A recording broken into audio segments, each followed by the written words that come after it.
semuanya, Assalamualaikum warahmatullahi wabarakatuh. Perkenalkan saya Alvina Putri Nudistivara dengan NIM 858878696. Saya mahasiswa program studi PGSD, Fakultas Keguruan dan Ilmu Pendidikan Universitas Terbuka. Video ini saya buat untuk memenuhi tugas mata kuliah praktikum IPA di SD.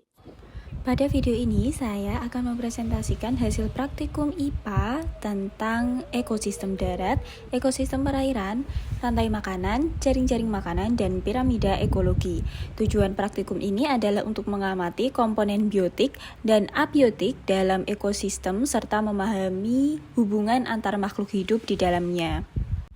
1. Ekosistem darat. Ekosistem darat alami yaitu padang rumput. Berdasarkan hasil pengamatan, ekosistem padang rumput memiliki kondisi suhu yang hangat, mendapatkan cahaya matahari langsung dengan tanah yang agak kering dan angin yang bertiup cukup bebas. Komponen biotiknya terdiri atas tumbuhan sebagai produsen yaitu rumput tegi, rumput gajah, pohon kecil, pohon besar, dan semak-semak. Kemudian jenis hewan sebagai konsumen ada belalang, katak, burung pipit, dan ular rumput. Kemudian pengurai ada jamur tanah, bakteri, dan juga cacing tanah. Ekosistem padang rumput memiliki keanekaragaman makhluk hidup yang cukup tinggi karena terbentuk secara alami tanpa campur tangan manusia. Selanjutnya adalah ekosistem darat buatan yaitu sawah. Pada ekosistem sawah, terdapat komponen abiotik yaitu air dengan kondisi menggenang di sawah, tanah dengan kondisi yang cukup basah dan berlumpur dan subur, cahaya yang cukup terang, udara yang lembab dan sejuk, serta suhu yang tergolong hangat. Komponen biotiknya antara lain tumbuhan sebagai produsen yaitu padi dan rumput liar, kemudian hewan sebagai konsumen ada tikus sawah, jangkrik, katak, capung, dan burung-burung kecil, serta pengurai seperti bakteri, cacing tanah, dan mikroorganisme serta jamur tanah. Berbeda dengan padang rumput, sawah merupakan ekosistem buatan yang sangat dipengaruhi manusia, mulai dari penanaman, pengairan, pemupukan, hingga pengendalian hama. Dari hasil pengamatan terlihat bahwa padang rumput memiliki keanekaragaman spesies yang lebih tinggi dan sawah didominasi produsen tanaman padi sehingga jaring makanannya lebih sederhana. Kedua ekosistem memiliki komponen yang lengkap yaitu produsen, konsumen, dan pengurai. Komponen abiotik seperti cahaya, suhu, dan kelembapan sangat mempengaruhi kehidupan organisme di dalamnya. 2. Ekosistem perairan. Ekosistem perairan alami yaitu sungai. Pada ekosistem sungai ditemukan komponen abiotik yaitu suhu air yang cenderung sejuk, pencahayaan sedang, sebagian tertutup oleh pohon, airnya memiliki arus yang sedang dan mengalir satu arah, batuan yang berlumut, serta pasir dan lumpur di dasar sungai.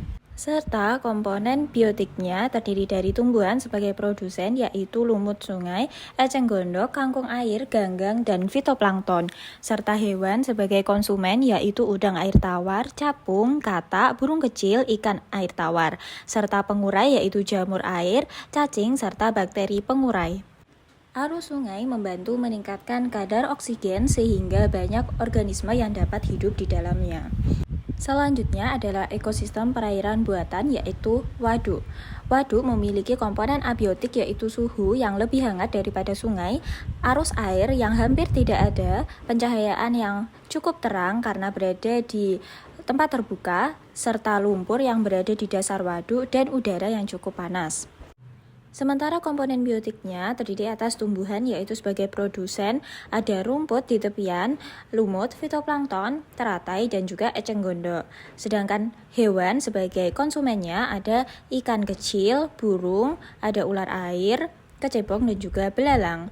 Kemudian pengurainya ada cacing lumpur, jamur air, bakteri, dan juga mikroorganisme dekomposer lainnya. Karena merupakan ekosistem buatan, kondisi waduk lebih dipengaruhi oleh aktivitas manusia. Ekosistem sungai memiliki keanekaragaman yang lebih tinggi karena kondisi alaminya mendukung banyak tumbuh organisme. Sedangkan waduk lebih sederhana karena dibuat manusia untuk tujuan tertentu seperti irigasi atau penyimpanan air. Namun keduanya tetap memiliki hubungan antara produsen, konsumen, dan juga pengurai. Yang ketiga adalah rantai makanan dan piramida ekologi. Pada ekosistem darat terdapat beberapa rantai makanan. Rantai makanan tersebut dapat terhubung dalam jaring-jaring makanan. Berikut piramida ekologi yang terbentuk. Energi dimulai dari produsen yaitu tumbuhan, kemudian berpindah ke konsumen tingkat 1, konsumen tingkat 2, hingga predator puncak. Kemudian organisme yang telah mati akan diuraikan oleh pengurai. Pada ekosistem perairan terdapat beberapa rantai makanan. Gabungan dari beberapa rantai makanan akan membentuk jaring-jaring makanan. Berikut adalah piramida ekologi ekosistem perairan. Pada piramida ekologi selalu berbentuk tegak. Produsen berada di dasar karena jumlahnya paling banyak, sedangkan konsumen tingkat tinggi berada di puncak karena jumlahnya lebih sedikit. Hal ini terjadi karena hanya 10% energi yang berpindah dari satu tingkat trofik ke tingkat trofik berikutnya.